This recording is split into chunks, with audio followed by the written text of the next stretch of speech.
ටික තමන් ගාව තියෙන විදියට දරාගෙන බෙදා හදා ගන්න පුළුවන් කාලයක් අපිට ඕනි. එහෙම පරිසරයක්. ඒක නෑ. ඒක නෑ. ඇයි ඒක නැත්තේ? ඒක අපේ කර්මෙද? නැත්නම් ඒක අපේ වරදද? ඔයා කරනවනේ. පුළුවන් උපරිමයෙන් මම කරනවනේ. මම පැය 24 නැහෙනවනේ. ඔයත් එහෙමනේ. අපි හැමෝම එහෙමනේ. ඒත් ඇයි අපිට ඒක නොලැබිලා තියෙන්නේ? ඇයි අපෙන් ඒක හොරගම් කරලා තියෙන්නේ? කවුද? මොකක්ද අපි කරන්න ඕනේ ඒකට? ඒක මේකේ හැටිද? එහෙමද මේක වෙන්න තියෙන්නේ? එහෙමද මේක වෙන්න තියෙන්නේ? ඒ නිසා අපිට දෙයක් කරන්න තියෙනවා. මේක අපේ හැටි නෙවෙයි. මේක යම් තැනක ප්‍රෝග්‍රෑම් වෙන එකක්. අපිට කරන්න පුළුවන් උපරිමයෙන් අපි කරනවා උදේ නැගිට වෙලා ඉඳලා.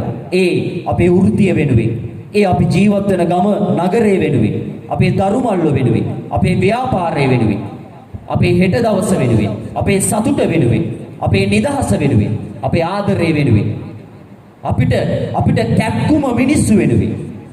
ඒත් ඒකට වටිනාකමක් නැහැ.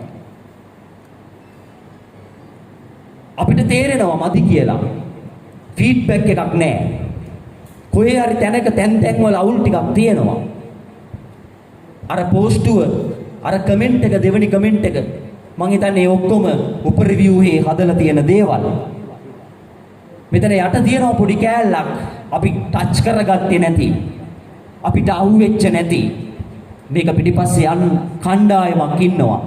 මේක පිටිපස්සේ යම් පිරිසක් ඉන්නවා. ඒ හින්දා මේක අපේ කරුමේ නෙවෙයි. මෙහෙම වෙලා තියෙන්නේ මේ ඉරහඳ තරු හින්දා නෙවෙයි. මෙහෙම වෙලා තියෙන්නේ මේ දෛවයේ හින්දා නෙවෙයි. මෙහෙම වෙලා තියෙන්නේ කවුරු හරි මෙහෙම කරන නිසා. ඒකයි අපේ මහන්සියට, අපේ දාඩිය ටිකට, අපේ පැය 24ට වටිනාකමක් නැත්තේ. මේක වෙනස් කරන්න ඕනි අපි. මේක වෙනුවෙන් හඩක් නගන්න ඕනි අපි. මොකද මිනිස්සු මොන මට්ටම් වල හිටියත් මෙච්චර කාලයකට මිනිස්සු ඉන්න මට්ටම් වල තමන්ගේ ඇඟට අලවගත්ත දේවල් එක්ක ජීවත් වුණා. ඒත් මේ වෙලාවේ බඩට තමයි දැනෙන්නේ. මේ වෙලාවේ. ඒ දැනෙන්න පටන් ගන්න තියෙන්නේ gedara හුරතලාගේ. සමහර තැන්වල අර හුරතලාට දෙන බත් එක තමයි දැන් අඩු වෙලා තියෙන්නේ. ඕක තමයි උඩට එන්නේ. සමහර තැනක gedara බලු පැටියට පූසට දෙන කෑම එකේ ක්වොලිටි එක අඩු වෙලා තියෙන්නේ. එතනින් එහාට අර්බුදේ උඩු දුවලා සමහර තැනක දැන් තමන්ගේ gedara වෙනදා හදාගන්න අර සතුට වෙනුවෙන් හදාගන්න වටපිටාව දැන් ටික නැති වෙගෙන එන්නේ. ඒකේ උච්චතම තැනට තව චූටි කාලෙකින් අපි පනිනවා.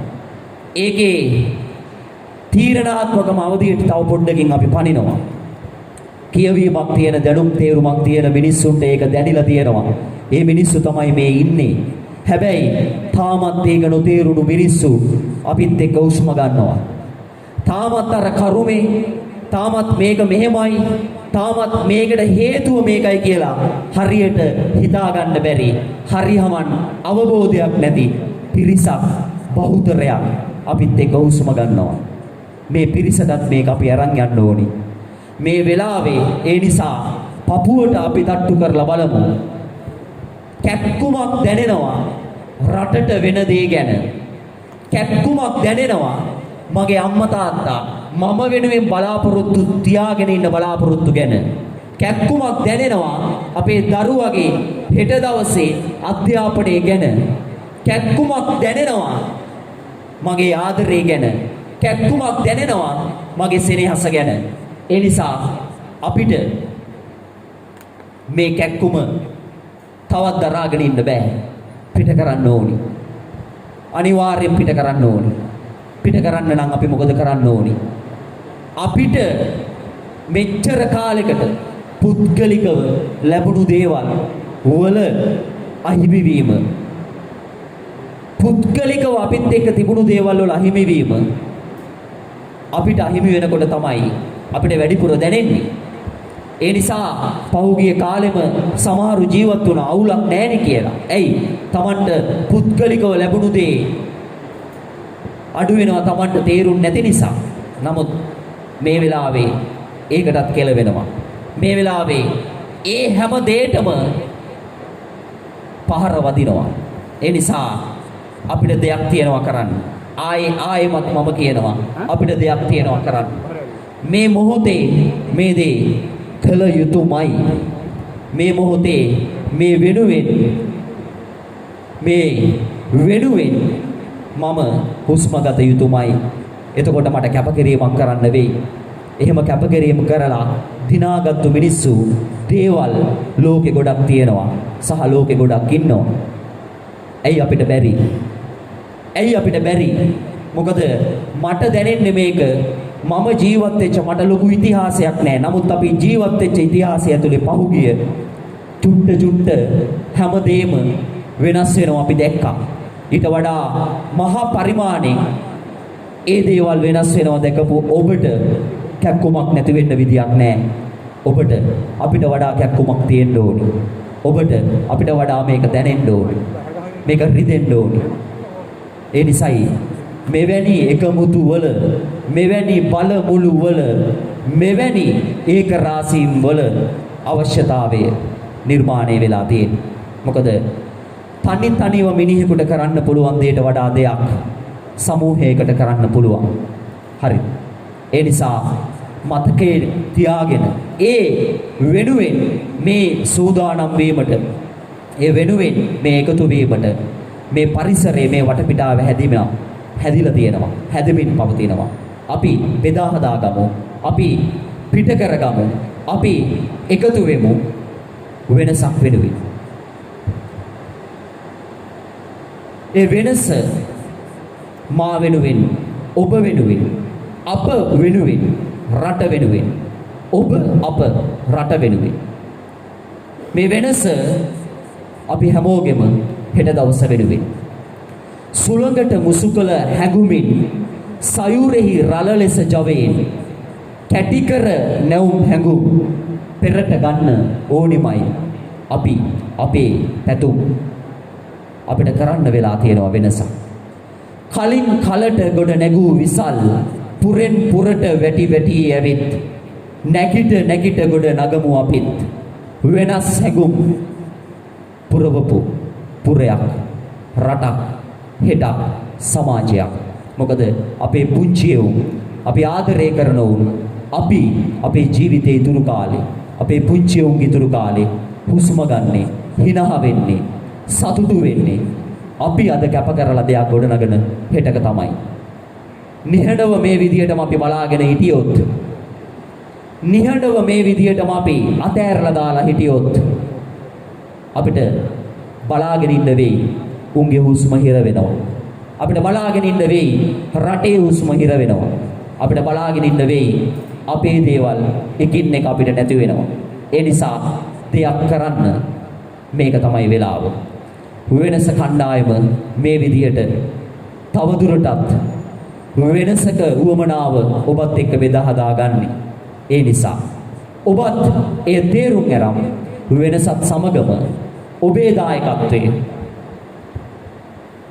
දායකත්වයේ උපරිමයෙන්ම එකතු කරන්න කාලේ.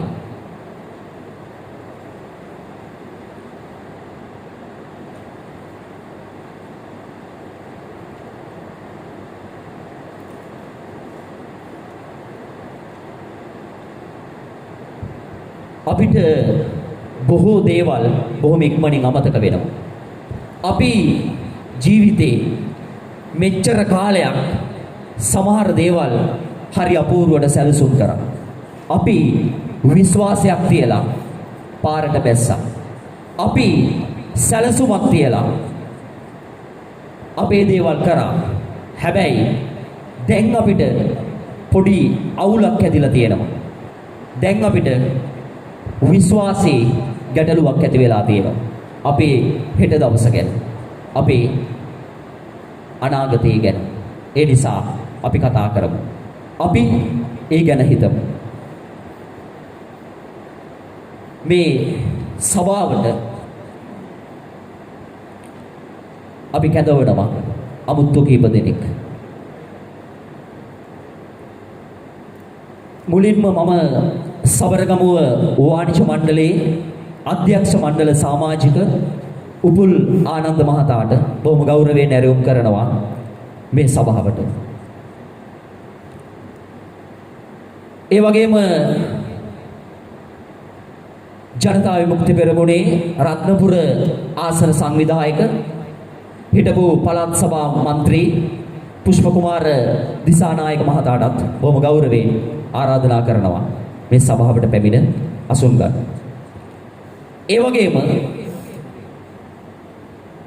ජනතා විමුක්ති පෙරමුණේ රත්නපුර දිස්ත්‍රික් නායක සාන්ත පද්ම කුමාර මහතාටත් බොහොම ගෞරවයෙන් ඇරයුම් කරනවා මේ සභාවට පැමිණ අසුන් ගන්න.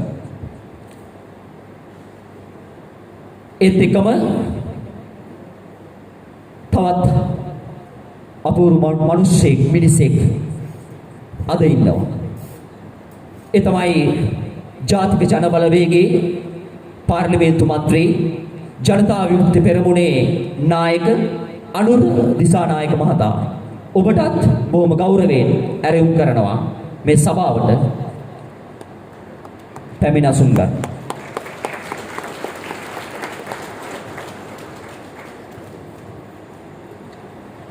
මරණයත් කලාවක් කරගත්ත කාලයක් ඇවිල්ලා. දැන් ඉවසුවා ඇති ඉපදුනත් ජීවත් වුණත් රටාවක් නැති බිමක් තුල මරණයත් කලාවක් කරගත්ත කාලයක් ඇවිල්ලා. සොයුරනේ සොයුරියනේ ඒ වගේම ආදරණීය මිනිසුනේ වරෙල්ලා රොද බැඳන් අපි එකතු වෙන්න ඕනි කාලයක්. මේක කරන්න ඕනි වැඩක්. අපි වෙනසක් කළ යුතුමයි. සකල විද මානව සම්බන්ධතා විවිධ හේතු සාධක මත විවිධ ආකාරයට අපේ ජීවිතවලින් ඈත් කරලා තියෙන කාලෙක අපි ආදරය කරන, අපි හොයන, අපිට දැනෙන, අපි ආස කරන, අපි ඉල්ලන වටපිටාවක් රටක් වෙනුවෙන් අපි අපේ දහඩිය මහන්සිය වෙන් කළ යුතුම කාලය ඇවිල්ලා. ඒ නිසා අපි අද දවසේ අපේ කතානායකයට ඒ වගේම මේ මොහොතේ ඔබට මේ ඇති වී තියෙන තත්වයක් එක්ක දැනෙන දෙයක් බෙදා ගන්න සහ කතිකාවතක් කරන්න බොහොම ගෞරවයෙන් ආරාධනා කරනවා ජාතික ජනබලවේගයේ පාර්ලිමේන්තු මන්ත්‍රී ජනතා විමුක්ති පෙරමුණේ ගරු නායක අනුර කුමාර දිසානායක මහතාණනි ඔබට.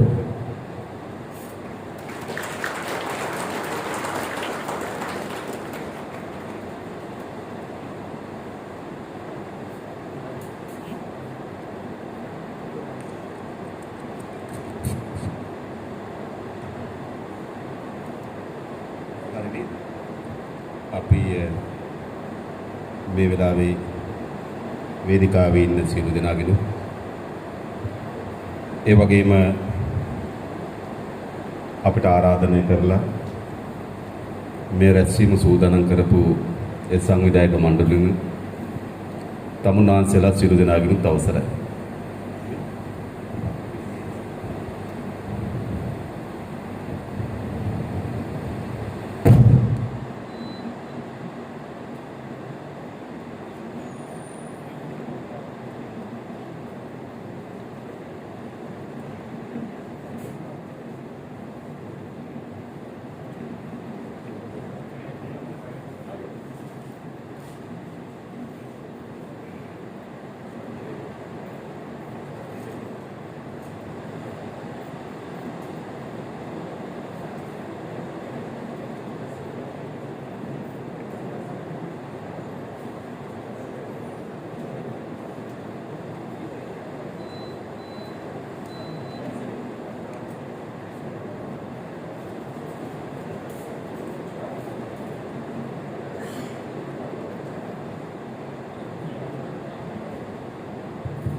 සියලු දෙනාගේම අවසරයි.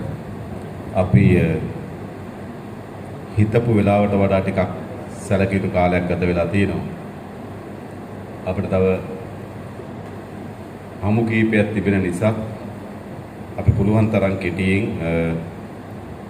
සාමාන්‍යයෙන් 6 කාල වගේ වෙනකොට පැයක් වගේ ඇතුළත අපි අවසන් කරගමු නේද?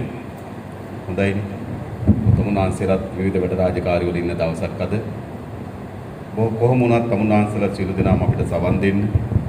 අපිත් එක්ක කතා බහ කරන්න මේ විදිහට සහභාගී වීම පිළිබඳව පළමු කොට විසුදුවන්ත වෙනවා. ඒ වගේම මම හිතන්නේ මෙතන ඉන්නවා මීට පෙර අපි මුණ ගැහුණු අය ඉන්නවා. හැබැයි වගේම පළමු වතාවට අප මුණ ගැහිලා කතා බහ කරන බොහෝ පිරිසක් ඉන්නවා. ඒ වගේම මීට පෙර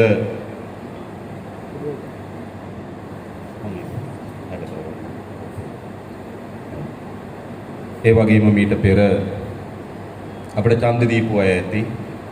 ඒ වගේම මීට පෙර වෙනත් පක්ෂවල ඡන්ද දීපු අය ඇති. එහෙම. හැබැයි මොන පක්ෂෙට ඡන්ද දුන්නත් ඡන්ද දීපු අපේක්ෂක ඡන්ද දීපු ජනතාව කල්පනා කරේ මොකද්ද? මේ රට හදයි කියලා. වංචාව දූෂණය නතර කරයි කියලා. නීතියක් විනයක් සහිත රටක් හදයි කියලා. එහෙම නේද? එන මොන පක්ෂයට ගිහිලා කතරේ ගැහුවත් ජනතාවට තිබුණේ යහපත් අපේක්ෂාව.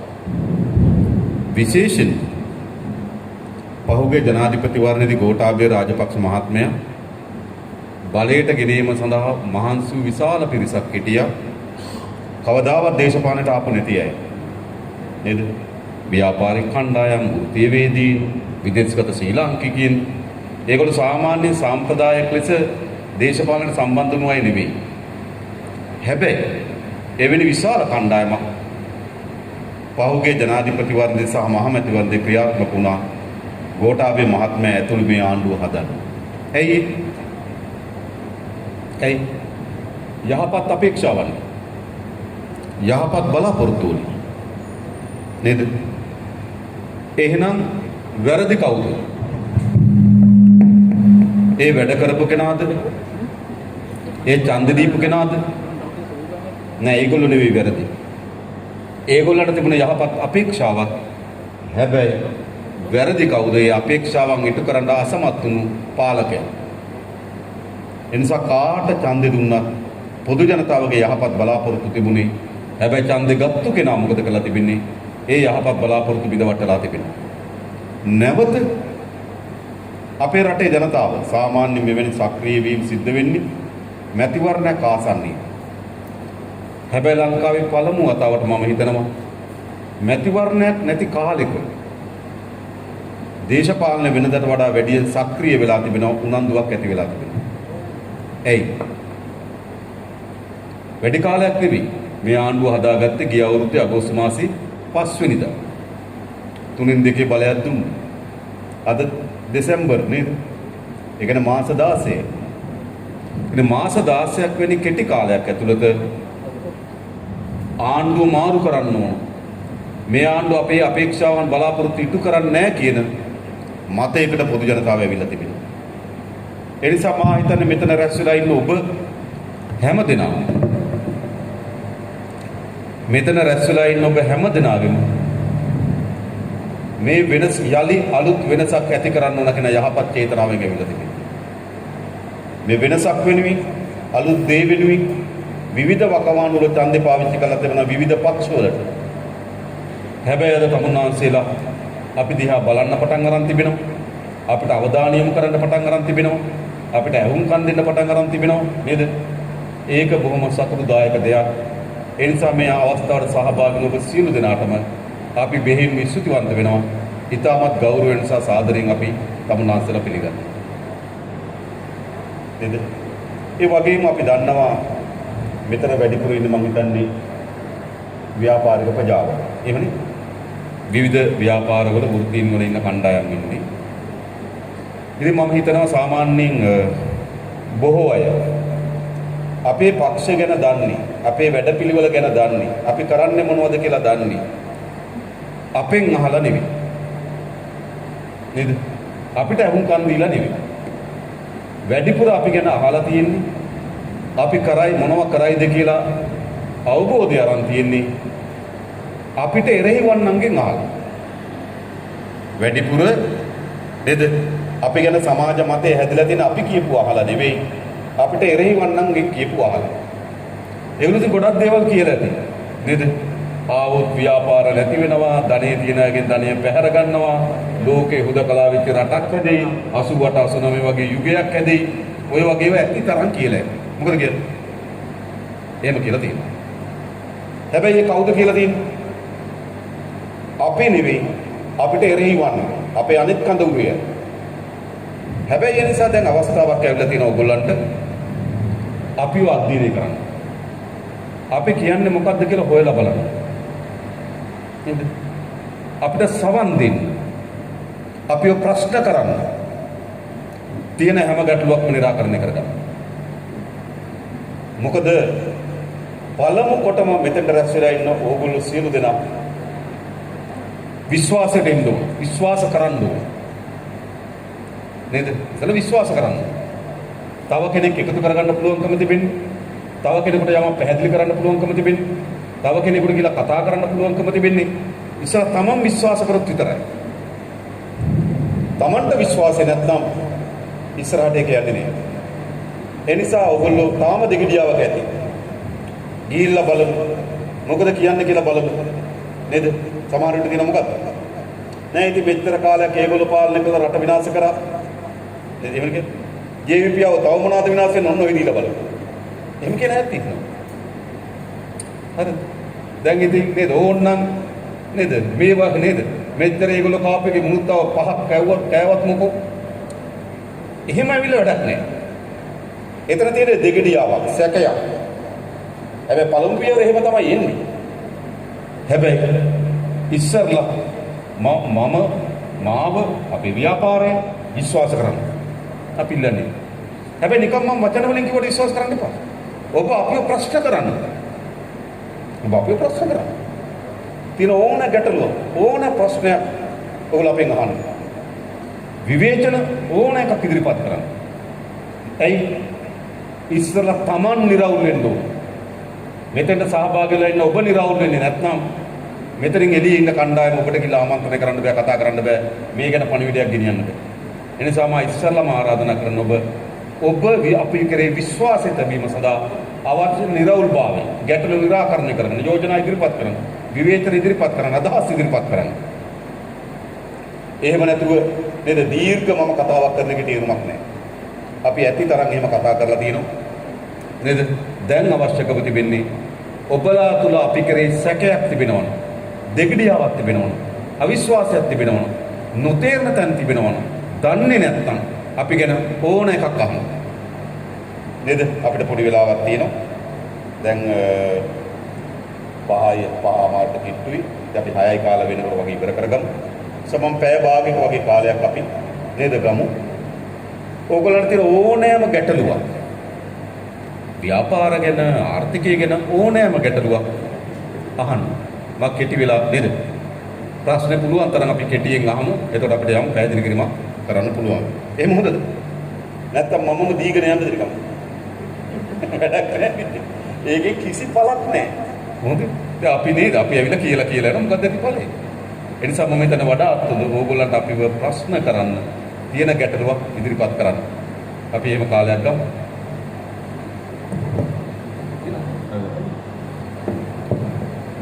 කෙටි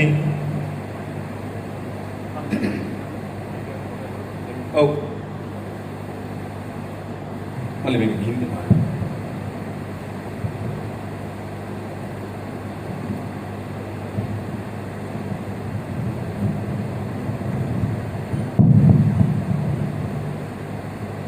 බොහොම ස්තුතියි ගරු මන්ත්‍රීතුමනි මම අහන්න කැමතියි දැන් අපි ගොඩක් ව්‍යාපාරිකයින්ට තියෙන ප්‍රශ්න තමයි මේ 78 ඒ අවස්ථාව හරි එහෙම නැත්නම් 20 හරි මොනවා හරි ඒ තියෙන චක්කලයක යටතේමද අපිට ඉස්සරහට ව්‍යාපාර කරන්න වෙන්නේ. ඇත්තම ඔබතුමාලා මේ යන ගමනේදී අපිට ව්‍යාපාරික විදියට මම හිතන්නේ මුණ දෙන ගැටලු ඒ කියන්නේ අපි ගිහිල්ලා පනත හොයලා දුන්නොත් තමයි ගොඩක් රාජ්‍ය නිලධාරීන් ඒක පුළුවන් කියලා කියන්නේ. මම කියන්නේ ඒවයි විශාල අඩුපාඩු තියෙනවා. ව්‍යාපාරික විදියට අපිට ඉස්සරහට යන්න බෑ. එම පනත්යට දේවද ඔබතුමන්ලා ක්‍රියා කරන්න කියලා දැනගන්න කැමතියි. කොහොම ස්තුතියි.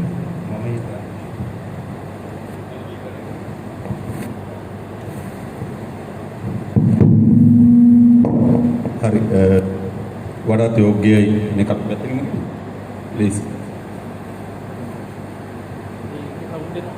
මෙහෙම ඒ කියන්නේ දැන් අපේ රටේ 77 විවස්ථාව කියන්නේ ඒ විවස්ථාවට ගෙනෙන ලද සංශෝධන 20 කියලා කියන්නේ ඒ කියන්නේ සංශෝධන 20 වාරයක් ගෙනත් තිබුණා. ඒක තමයි දැන් අපේ රටේ මූලික නීතිය. විවස්ථාව කියන්නේ මූලික නීතිය. ඒ නිසා අපිට අලුත් නීතියක් අවශ්‍ය නම් අලුත් විවස්ථාවක් ගේන්න ඕන. ඒක ලොකු වැඩක්. හැබැයි දැන් මම හිතන්නේ අපේ රටේ ව්‍යාපාරික ප්‍රජාව මුහුණ දීලා තිබෙන්නේ නීතියේ ප්‍රශ්නයක් නෙවෙයි කියලා. නීතියේ ප්‍රශ්නයක් දබු මුහුණ දීලා තියෙනවා. සමහර අවස්ථාවල තියෙන අමාත්‍යවරු ඒ ආණ්ඩුව විවිධ චක්‍ර ලේඛන ගහලා තියෙනවා. දැන් ගත්තොත් දැන් චක්‍ර ලේඛනයක් තියෙන මොකද්ද? වාහන ආනයන තහනම්. ඒක විවස්ථාවක් නෙවෙයි. ඒක චක්‍ර ලේඛනයක්. දැන් අපි ගත්තොත් බදු ගහනවා. ඒක විවස්ථාවේ නෙවෙයි තියෙන්නේ. බදු තියෙන්නේ පනත් ඇතුලේ. ඒක දේශීය ආදායම් පනත, එක්ක වැට් පනත ඇතුලේ තියෙන්නේ. එතන අපි ව්‍යාපාර ශේෂ්ත්‍රයට අදාළ නීති වෙනස් කරනවා නම් විවස්ථාව නෙවෙයි වෙනස් කරන්න ඕන. දැනට ඉදිරිපත් කළ තියෙන ගැසට් දැන් පොහොර ආනයන තහනම් කිරීමේ ගැසට් එක. හැබැයි ආයේ පුද්ගලික අංශයට ගේන්න පුළුවන් කියලා ගැසට් එක. අනික සාමාන්‍ය කියන්නේ ගැසට් රිවර්ස් කියලා කියන්නේ. දැන් එහෙම වෙන එකක් නේද? Gazette reverse. ඒ නිසා ඒවා තිබෙන්නේ චක්‍ර ලේඛන 50 ගැසට් නිවේදන හරහා. ඒවා වෙනස් කරන්න පුළුවන්. විවස්ථාව ටිකක් අමාරු පාර්ලිමේන්තුවේ 3න් 2ක් ජනමත විචාරණ ලොකු කතාවක්. හැබැයි අද ව්‍යාපාරිකයා මුහුණ දී තිබෙන විවස්ථාවේ ප්‍රශ්නයකට වඩා මේ කිසිදු සැලැස්මක් නැතුව ඉදිරිපත් කරන තිබෙන නියෝග උදාහරණයකට ගත්තොත් අද මහ බැංකුව නියෝගයක් නිකුත් කරලා ඩොලර් එක 202 තියෙනවා. 202යි. හැබැයි මේ 202 තියාගෙන ඉන්න කෘතිමයි. 202 තිබ්බට එළිය මොකද වෙලා තියෙන්නේ? 240ට 250ට තමයි ඩොලර් එකක් යන්නේ. එහෙනම් මේ 202 තියාගෙන ඉන්නේ මහ බැංකුව වලට දෙන ලද නියෝගයක් මත.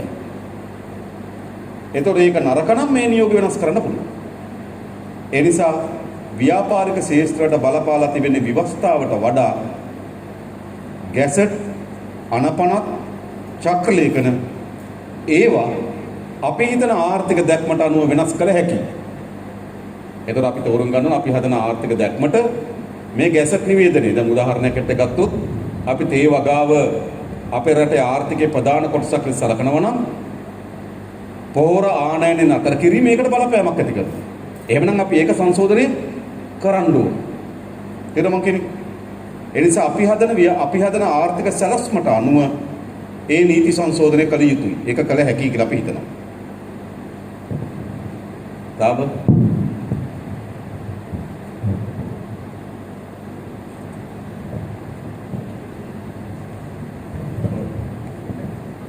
මයික් එකක් කියලා මැදින් හිටියනම් හරි කවුරු.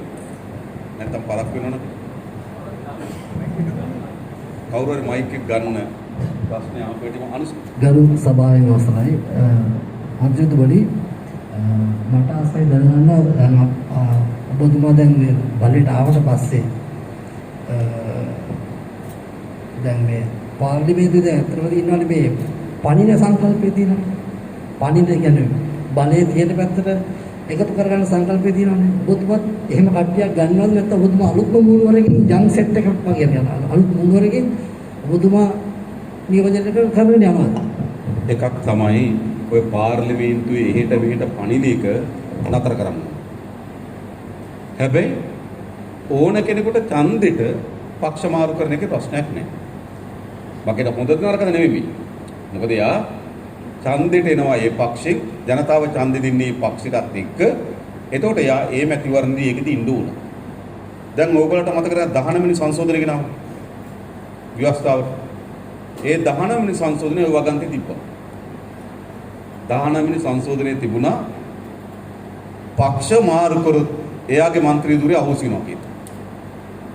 අපි 19 වෙනි සංශෝධනය අතර මැදිහත් වුණා. අපේ යෝජනාවක් ඇටි දෙක තිබ්බා. හැබැයි පාර්ලිමේන්තුව ඉදිරිපත් කර පනත ඒක තිබ්බ හොඳයි. පක්ෂ මාරු කරොත් മന്ത്രി ධුරය අහෝසි වෙනවා කියන නීතිය පාර්ලිමේන්තුව ඉදිරිපත් කරා. හැබැයි පාර්ලිමේන්තුවේ මොකද වුනේ? සම්මත වෙන වෙලාවේදී දෙපැත්තෙන් එකතු වෙලා සංශෝධන දැම්මා. දිනේෂ් ගුණවර්ධන නැගිටලා සංශෝධන ඉදිරිපත් කරා. වාසුදේව නානායක්කාර ස්ථිර කරා. විජේදාස රාජපක්ෂ එකග වුණා. හරිද? ඒක මේ පනතේ තිබ්බු එක හැබැයි නීති සම්මත වෙන්න ඕන පාර්ලිමේන්තුවේ. සම්මත වෙන්න කලින් පාර්ලිමේන්තුවෙන් සංශෝධන ගෙනාව මේ පක්ෂ දෙක එකතු වෙනවා. ඒ නිසා අපි හිතන අපේ රටේ දේශපාලන විකෘතියක් හැදෙනවා. කවරෝ පක්ෂකින් മന്ത്രി ධුරයක් අරගෙන පාර්ලිමේන්තුවට යන කෙනා ඇමති ධුර වලට, මුදල් වලට, වරප්‍රසාද වලට මෙහෙට පනින සංස්කෘතිය අපේ රටේ දේශපාලන විනාශකාරී සංස්කෘතිය. ඒ නිසා ඒක වෙනස් කරන්න නීති ගෙන ආයුතුයි. ඒ නිසා ඒක ගෙන ආයුතු නීතියක් කියලා අපි හිතනවා.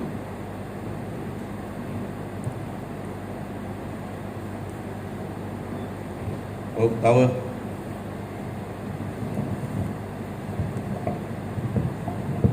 ගරුවන්තතුමනි සේවදාමනේ අවසර පතනවා මේ මට තියෙන ගැටලුව තමයි මිනිස්සු යහපාලනය හදන කාලේ ටොපික් එක වෙන්නේ හොරු අල්ලනවා කියලා. ඊළඟ රවුමේ බැඳුම් කරේ 2015 හොරගම් කළාම ඒකට විරුද්ධව සියලුම අය පාර්ලිමේන්තුවේ ඉන්න අයට වග කියලා මහ ජනතාවගේ මුදල් ආපසු ගන්න මට්ටමේ තමයි දේශපාලන රැස්වීම වල කතා කරන්නේ. ඔබ මම YouTube එකේ බලලා තිනවා ඔබ කියනවා මේ දෙගොල්ලගම ළඟ තියෙන මුදල් ගෙනල්ලා අපි ඒ හොරකම් කරපු මුදල් මෙහෙට ගෙනල්ලා සාමාන්‍ය ජනතාවට පරිභෝජනය කරන්න පුළුවන් විදියට බෙදලා දීලා ඒකෙන් රට දියුණු කරන්න උත්සාහයක් දරනවා. අපි දැන් මම ඇතුළු සියලුම ජනතාව රැවටිලා තියෙනවා දෙපා. ඒ කියන්නේ අවුරුදු 10ක් ළඟා වෙනවා. ඔබ ඊළඟ සැරේ මේ ටික ක්‍රියාත්මක කරන්න බලයට එනකොට ඒක වෙනස් කරන්න ඔබතුමා ඔය කියන්නේ අර පහුගිය අපි කියමු ගෝඨාභය මහත්තයා එහෙම නැත්නම් රනිල් වික්‍රමසිංහලා කියපුම දෙයමද මිනිස්සු නැවතත් තව පහකට ගුණ අන්දන්නද එහෙමත් නැත්නම් ඒ ක්‍රමවේදයේ මේ රට තුල ව්‍යාප්ත කරන්නේ කෙසේද? මුදල් ගත්ත ඇමති කෙනෙක්ගේ අයතාලෙස මුදල් උපයපු ඇමති කෙනෙක්ගේ മന്ത്രി කෙනෙක්ගේ එම මුදල් කොහොමද ඔබ රාජසන්තක කරන්නේ? ඒක සාමාන්‍ය ජනතාවට තියෙන ගැටලුවක්. ඔබ කියද්දි අපිට ඒක සාමාන්‍ය ප්‍රමාණය අවබෝධ කරගන්න පුළුවන්. නමුත් ඔක ගමට යනකොට අපි හිතමු ලොකු ව්‍යාපාරිකයෙක් හොරගම් කරලා ගත්ත මුදල් ටික කඩා ගන්න බෑනේ. කොන්ත්‍රාත්කරුවෙක් මම මේ කාටවත් විවේචනයක් ඉදිරිපත් කරනව නෙමෙයි. ඒ ටික කඩා ගන්න බෑනේ. අයථා ලෙස උපයුවා නම් පාර්ලිමේන්තුවේ ඉන්න 225 ඔබත් ඇතුළුව. ඒක කොහොමද මහ ජනතාවට අරගන්නේ? රටේ නීතියක් තියෙනවද? මට තියෙනවා. දැන් පළවෙනි එක තමයි මේ වංචාවන් කියන්නේ මොනවද? මේ වංචාවන් කියලා කියන්නේ එකක් දේශපාලන අධිකාරිය විසින් කරන ලද වංචා. එකක් තියෙනවා. ඊළඟ තව එකක් තියෙනවා දේශපාලන ආශිර්වාදයේ මත ඒවිල ව්‍යාපාරිකයෝ කර්මාන්තකරු නෙවෙයි ඇත්තටම ඩීල් කණ්ඩායමක් ඉන්නවා. ඒගොල්ලෝ තමයි ඔය ඇලෝසියස්ලා එහෙම නැත්නම් මේ ආණ්ඩුවේ නම් මවුසීන් ඔය සීනි ඩීල් කරුවා එමෙද ලිජ්ජයිවිරල ඔය ඉන්නවා ඩීල් කරු ටිකක්. එතකොට ඒ ඩීල් කරුවොත් අයතාලෙස මුදල් උපයලා තියෙනවා. දෙක. ඒ වගේම තව ඉතා කුඩා පිරිසක් ඉන්නවා ওই දේශපාලන රැකවරණ සහ ඒගොල්ලන්ගේ ආශිර්වාදයේ මත මේ ධනෙ එක්රස් කරගත්තු නිලධාරීන් කණ්ඩායමක් ඉන්නවා. ඒගොල්ලෝ තමයි ගාමිණී සෙනරත්ලා, පී.බී. ජයසුන්දරලා, ලලිත් වීරතුංගලා වගේ කණ්ඩායමක්. මේ ගමේ ඉන්න ප්‍රාදේශීය ලේකම් නෙවෙයි. හරි. තව කණ්ඩායමක් ඉන්නවා මේ ඔක්කොම ආරක්ෂා කරනවා කියලා ධනෙ එක්රස් කරගත්තු උඩ කුඩා ආරක්ෂක නිලධාරී කණ්ඩායම. ගොඩක් නෙවෙයි. පොලිසිය 84000ක් නම් 84000ක් ඉන්න ඕකේ වැටෙන්නේ 50ක් වගේ.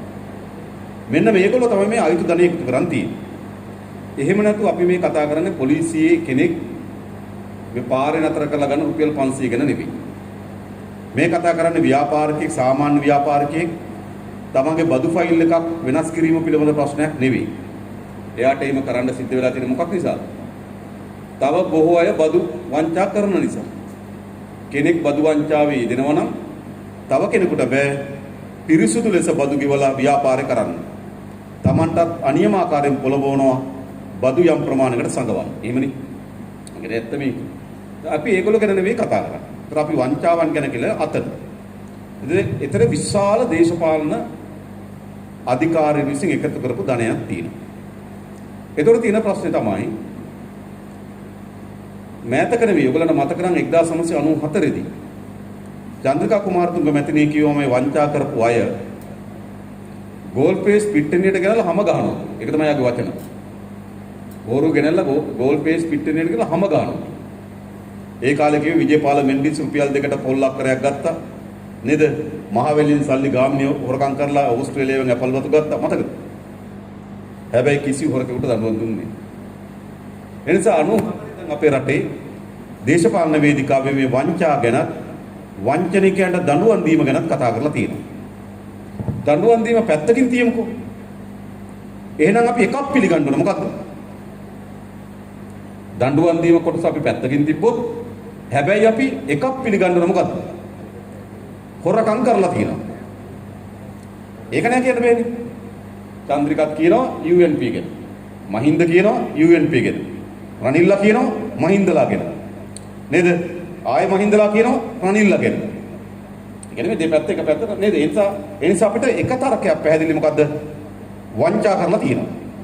ඒක හරියනේ. එහෙනම් වංචනිකන දඬුවම් දෙන්න පුළුවන් කාටද? වංචනිකයට කවදාවත් දඬුවම් දෙන්න බෑ. වංචනිකයෙකුට. හොරෙකුට දඬුවම් දෙන්න බෑ තව හොරෙකුට. දඬුවම් දෙන්න බෑ විතරක් නෙවෙයි දඬුවම් දෙන්න අයිතියකුත් නැහැ. Taman හොරකම් කර කර තව එම් පුළුවන්. සාධාරණත් නෙන්නේ. හරිද? එහෙනම් වංචනිකන දඬුවම් දෙන්න පුළුවන් වංචාවේ නොයෙදෙන ව්‍යාපාරයකට විතරයි. අන්න එහෙනම් එක අපි මේ රටේ මහජනක මුදල් 7ක් හොරකම් කරලා නැහැ 7ක් නාස්ති කරලා නැහැ. ඕන තරම් කියන්න පුළුවන් මට. එහෙනම් මෙයාට දඬුවම් දෙන්න පුළුවන් එවැනි ව්‍යාපාරයකට විතරයි ඒක පළවෙනි කරුණ. ඊළඟ දඬුවම් දෙන්නේ කොහොමද? ආකාර දෙකක් තියෙනවා.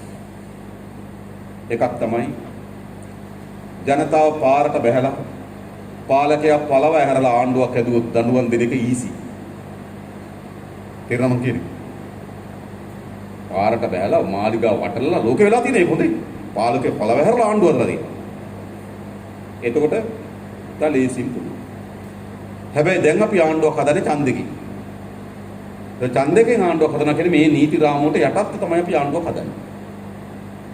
ඒතර කොහොමද දඬුවම් දෙන්නේ?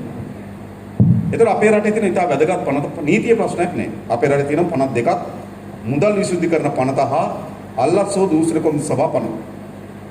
මුදල් විසුද්ධිකරණ පනත මනි ලොන්ඩරින් ඇක්ට් එක. ඒක ඉතාමත් බලවත් පනතක්. ඒ පනත අනුව මොකද තියෙන්නේ? ඒ පනත අනුව කියන්නේ යමෙක් යම් දේපලක් උපයාගෙන තිබෙනවා නම් ඒ දේපල උපයාගත්තු ආකාරය පැහැදිලි කරන්න බැරි නම් ඒ දේපල ආණ්ඩුවට පවර ගන්න පුළුවන්. ඒක තමයි අපේ රටේ තියෙන බලවත්ම නීතිය. දැන් ඔය මල්වානේ ගෙදර තියෙනව නේද? බැසිල්ගේ. දැන් නඩුව යනවා. මොකද්ද නඩුව? නඩුව යනවා. මෙතන අක්කර 18ක පොල්වත්තක් විශාල ගේකුත් බැසිල්ට හදන්න සල්ලි කොහෙන්ද කියලා තමයි නඩුව යන්නේ. එතකොට බැසිල් ඇවිල්ලා කියන මොකද්ද? පොල්වත්තයි ගේ එයාගේ නෙවෙයි කියන. දැන් නඩුව තියෙන්නේ මොකද්ද? දැන් නඩුව යන්නේ ගේ එයාගේ කියලා ඔප්පු කරන්න.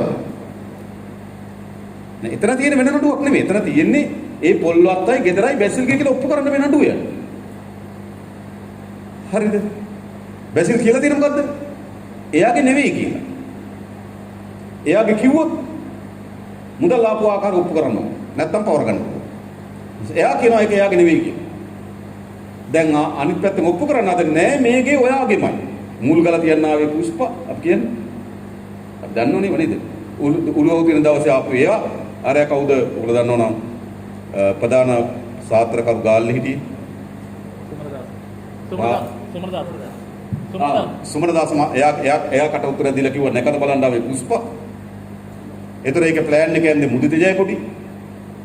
එයා කියනවා එයාට ප්ලෑන් එක අඳින්න උපදෙස් දුන්නේ බැසිල්ගේ වයිෆ්. දැන් මේ සාධක ඔක්කොම ගැන ඔප්පු කරන්න හදන මොකද්ද? ගේ ඔයාගේ කියලා. බැසිල් කියනවා නැහැ කියලා. හරිද? ඇයි එයාගේ ගේ කියලා ඔප්පු කරොත් එයාට ඔප්පු කරන්න විදියක් නැහැ දීප රුපියක් ගත්ත ආකාරයෙන් පවර ගන්න පුළුවන්. එහෙනම් මේ නීතිය හතිසේ බලවත්. නීතිය ප්‍රශ්නයක් නැහැ. එක. දෙක ඊළඟ තියෙනවා නීතිය ක්‍රියාත්මක කරන්න ආයතන උනා. නීතියක් තිබ්බට වැඩක් නැහැ. ඒකට අපරාධ පරීක්ෂණ දෙපාර්තමේන්තු, ඒ කාලේ දුව FCID එක, අල්ලසෝ දූෂණ කොමිසම සභාව. එහෙනම් නීතිය ක්‍රියාත්මක කරන්න ආයතනක් තියෙනවා. හැබැයි ආයතනත් දූෂ්‍ය වෙලා තියෙන එක හරි. ඊළඟ ඒ නීතිය මත නඩු කරන්න නීතිපති දෙපාර්තමේන්තුව ඉන්නවා. නඩු අහන්න අධිකරණය තියෙනවා. ගත්තාම විධිමත් යාන්ත්‍රණයක් තියෙනවා. හැබැයි මොකද වෙලා තියෙන්නේ? මේ විධිමත් යාන්ත්‍රණය කඩා වැටිලා තිබෙනවා. අපරාධ පරීක්ෂණ දෙපාර්තමේන්තුවේ රිංගනවා. ඒකෙන් රිංග ගන්න බැරිනොත් නීතිපති දෙපාර්තමේන්තුව නඩුව පවරන ආකාරයෙන් රිංගනවා. ඒකෙන් රිංග ගන්න බැරිනොත් අධිකරණය රිංගනවා. මේකයි ඇත්ත. එහෙනම් මොකද කරන්නේ? අපි බලය ගන්නේ වංචා කරපු දේපල පවර ගන්න සහ වංචනිකට දඬුවම් දෙන්න කියන ජනවරමට නම් මේ හැම ආයතනයක්ම මේ ජනවරමට යටත්. අපරාධ පරීක්ෂණ දෙපාර්තමේන්තුව වැඩ කරන්න ඕනේ ජනවරමට යටත්. මොකද ඒගොල්ලෝ රජේ නිලධාරී. ලැබිච්ච ජනවරමට ඒගොල්ලෝ යටත් වෙන්න ඕනේ. ඒ නිසා ඒ හරහා ඒ වැතල විශාල පරිවර්තනයක් කරලා දඬුවම් දිය හැකියි. ඔන්න පාකිස්තානයේ අගමැතිවරු හිරේ ගිහින් නැත්. බංග්ලාදේශ කියන ඉන්දියාවේ අගමැතිවරු හිරේ ගිහින් නැත්. දැන් ලංකාවේ එක්කෙනෙක් වන්නේ. දැන් පාකිස්තානයේ අගමැති තාමත් හිරේ මට මතක තියෙනවා. හරි. ඉතින් පාකිස්තානයේ අගමැතිවරු හිරේ ගියා, බංග්ලාදේශ ගියා, ඉන්දියාවේ අගමැතිවරු ගියා, මෙහි තමිල්නාඩුවේ ජයලලිත ගියා. මතකද? හරිද? හැබැයි අපේ රටේ කිසි කෙනෙක් හිරේ යන්නේ. හිරේ යන්නේ නැත්තේ මේගොල්ලෝ කතා වෙලා ආණ්ඩුව හදන්නේ. කතා වෙලා. දැන් වඩාත් වැඩියෙන් කවුරු වෙනව නම් කැමති වේද රාජපක්ෂ පාලනය. ඊළඟ ආණ්ඩුව සජිත්ලා හදනවා නම් කැමති. එයි. දැන් සජිත් බේරලා ඉන්නේ මොකක් නිසාද? ගෝඨාභය නිසා. සජිත් හරි සංස්කෘතික අර මේකේ ගියා මේ ජනාධිපති කමිෂන් එක තියෙනවා. ජනාධිපති කමිෂන් එකේ සජිත් පිළිබඳ වාර්තාවක් තියෙනවා. හැබැයි නඩුවක් දාන්නේ නැහැ. නඩුවක් දාන්නේ නැත්තේ ඊළඟ ඒගොල්ලෝ આવොත් මේගොල්ලෝ බේර ගන්නවා. හරිද? ඒ නිසා මේ දෙගොල්ලම හැමදාම කරපු දේ තමයි එක දෙක ආරක්ෂා කරන එකක් ගියේ. අන්න ඒක වෙනස් කරන දේශපාලනයකදී මේගොල්ලන්ට දඬුවම් දෙන්නත් පුළුවන් දේපල පවර ගන්නවා. ඒ නිසා ඒ පිළිබඳ අපි ඔයගොල්ලන්ට සහතිකයක් දෙනවා. අපි මේ වැඩේ කරනවා. හැබැයි අපි එන්නේ ඒකටම නෙවෙයි. ආර්ථිකය හදන එකේ ලොකුම කැලේ ඒක නෙවෙයි. ඒ කියන්නේ කවුරුලා හොරකම් කරපු අරගෙන අපි බෙදනවා. එහෙම හදන්න බෑ ආර්ථිකය. ආර්ථිකය හදනකොට වෙන ලොකු දීර්ඝ සැලසුමක ප්‍රතිඵලයක් නේ. ඔව්. තව අවසරයි මන්ත්‍රීතුමනි, මගේ ප්‍රශ්නේ තමයි ව්‍යාපාරික විදියට සහ සාමාන්‍ය පුරවැසි විදියට අද අපිට ඉදිරිය ගැන කිසියම් හෝ බලාපොරොත්තුවක් තියන්න බැරි කිසිම දෙයක තත්ත්වයක් තමයි රටේ උදා වෙලා තියෙන්නේ. ඉතින් මම කැමතියි දැනගන්න අපේ ජාතික ජන බලවේගයේ දිනසේ නායකත්වයේ තියෙන ඔබතුමාගෙන් මොකද්ද නිශ්චිත කාල සීමාවක් තුළ අපි අනාගතයේ බලය ගත්තේ දවසක සාමාන්‍ය අද මහ පොළොවේ පවතින ප්‍රධාන ප්‍රශ්න කිහිපය ඩොලර් ප්‍රශ්නය සහ ඉදිරි ප්‍රශ්න අපි විසඳන වැඩපිළිවෙල කෙටියෙන් පැහැදිලි කරන ලෙස ඔබතුමා ඉල්ලා සිටිනවා. එකක් ලොකු එකක් මම පුළුවන් තරම් සංක්ෂිප්ත කරන්න හදන්න. විනාඩි 10ක් 12ක් වගේ අතට මම කෙටියෙන් කියන්න උත්සාහ කරන්න. මේක තමයි වැදගත්ම ප්‍රශ්නේ. වැදගත්ම ප්‍රශ්නේ මොකද්ද දැන්? මම හිතන්නේ අපි අතර තවදුරටත් සංවාදයක් පැවතිය යුතු නෑ. සංවාදයක් විසංවාදයක් අපි අතර පැවතිය යුතු නෑ. මේ කඳවුරු දෙක ඇවිල්ලා අපේ රට හදයි කියලා. එහෙම කියනොත් සැකයක් නෑ සහෝදරයෝ, මොනවා වුණත් සජිත් මහත්තයා වුත් නම් හරියයි හිතනද කවුරු? එහෙනම් කියන්න අපි ඉස්සෙල්ලා ඒක බේරගමු. නේද? එහෙම නැත්නම් කියන්න පුළුවන් නෑ ගෝඨාභය අප්සෙට් මොකද බැසිල්ලා වුත් හරියයි හිතනද එහෙම කවුරු? ඒ කියන්නේ දැන් අපි පොදු සම්මුතියකට පොදු එකඟතාවයකට එන්න ඕන. මේ දෙක ඇවිල්ලා මේ රට හදන්න බැරි කම. අපි අර සාමාන්‍යයෙන් කියන්නේ වඩු කුරුළු ගෝඨ දැකලා තියෙනවනේ වඩු කුරුල්ලගේ කූඩු. අවුරුදු 100 ගණනක් වඩු කුරුල්ලා කූඩුව බඳින ওই විදියට. තව අවුරුදු 100 ගණනක් මේගොල්ලෝ රට පාලනය කරත් මේ විදියට. වෙනස් වෙන්නේ නැහැ. එනිසා මම හිතන්නේ අපි පොදු සම්මුතියකට එමු. මේ දෙක අපේ රට විනාශ කරා. මේ කඳුරු දෙකට අපේ රට ගොඩ ගන්න බෑ. ඒක අතර විවාදයක් තියෙනවද? නෑ. එහෙනම් අපි සංවාද කරමු. ප්‍රශ්න කරමු. ඕගොල්ලන්ට පුළුවන්. ඒකනේ හොඳ. හැබැයි අරක සංවාද කරන්න දෙයක් තියෙනවද? පුළුවන්ද බැරිද? මොකද? බෑ. ඔප්පු කරලා තියෙනවා සාර්ථකයි. එහෙනම් දැන් අපිව ප්‍රශ්න කරන්න ඕගොල්ලෝ. හරි ඕගොල්ලන්ට පුළුවන්ද බැරිද? ඒක හොඳයි. හරි ඕගොල්ලෝ කරන්නේ කොහොමද? ඒක නේද? නිසා වඩාත් හොඳයි ඕගොල්ලෝ කරන්නේ කොහොමද කියන එක අහන්නේ. අපි කියන ඕනෑම රටක් දියුණු වෙනකොට ප්‍රධාන ආර්ථික ප්‍රතිපත්තිය පසෙක තිබ්බත් ප්‍රධාන සාධක දෙකක්. ප්‍රධානම සාධක දෙක තමයි අදූෂිත දේශපාලනය.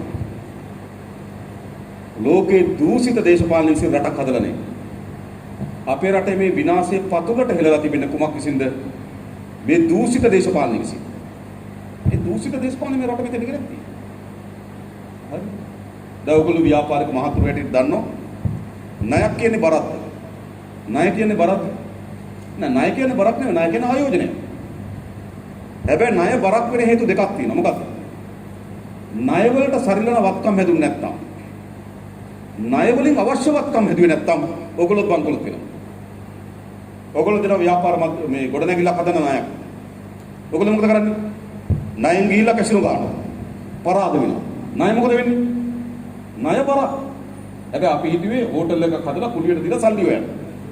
හැබැයි දැන් ඒක නෑ අපි කැසිනෝ ගාලා. හිතමුකෝ. එතන මොකද වෙන්නේ? ඒ ණය බරක්. ඒ වගේම අපි ඒ නගරයට ගැලපෙන එතෙන්ට ගැලපෙන ව්‍යාපාරයක් අපි කරන්නේ. එතෙන් නොගැලපෙන ව්‍යාපාරයක් ගැන ලටවනවා. එතන මොකද වෙන්නේ? ඒකත් බරක්. එනිසා අපේ රටේ මේ ණයක් බර වෙන්න හේතු දෙකක් තමයි. ණය වලට සරිලන වත්කම් හැදුන්නේ නැහැ. ණය වලින් අවශ්‍ය වත්කම්. හරි. ණයට සරිලන වත්කම් නැහැ කියන එක උදාහරණයක් මම කියන්නේ. ඔයාලට මතක ඇති ගාමිණී විජේසිංහ කියලා අපේ හිටියා විගණකාධිපතිතුමා. එතුමා ඉන්න කාලේ දැන් නම් ණය ප්‍රමාණය ට්‍රිලියන 16.3යි.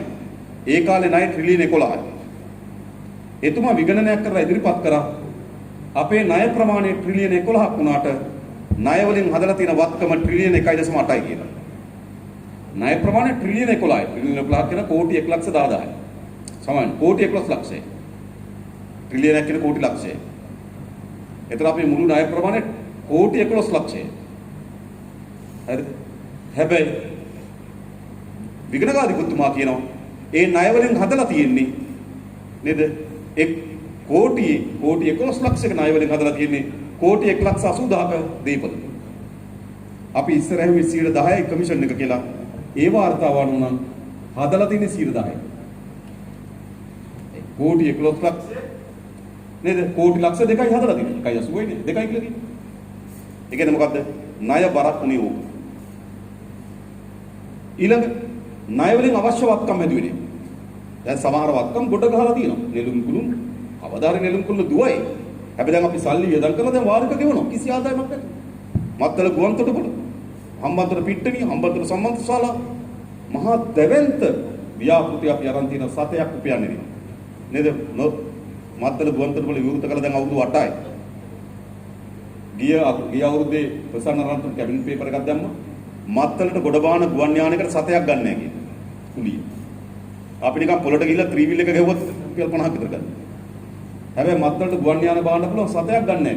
අය කිරීම නොමිලේ. දැන් මේ අගෝස්තු මාසේ කැබිනට් පේපර් එකක් දැම්මම පාර්ලිමේන්තුවේ කිව්වා. කැබිනට් පේපර් එකක් දැම්මා. මත්තල ගොඩබාලා කටුනායක ගොඩ බෑවොත් ඒකට මත්තල කට් කරලා ආවොත් කටුනායකට කටුනායකයි කරන්නේ 150යි.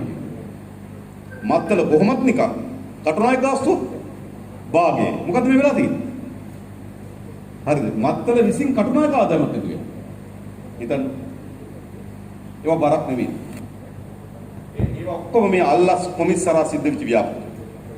ඒ නිසා මේ රට හදනවා නම් එක අදූෂිත දේශපාලන.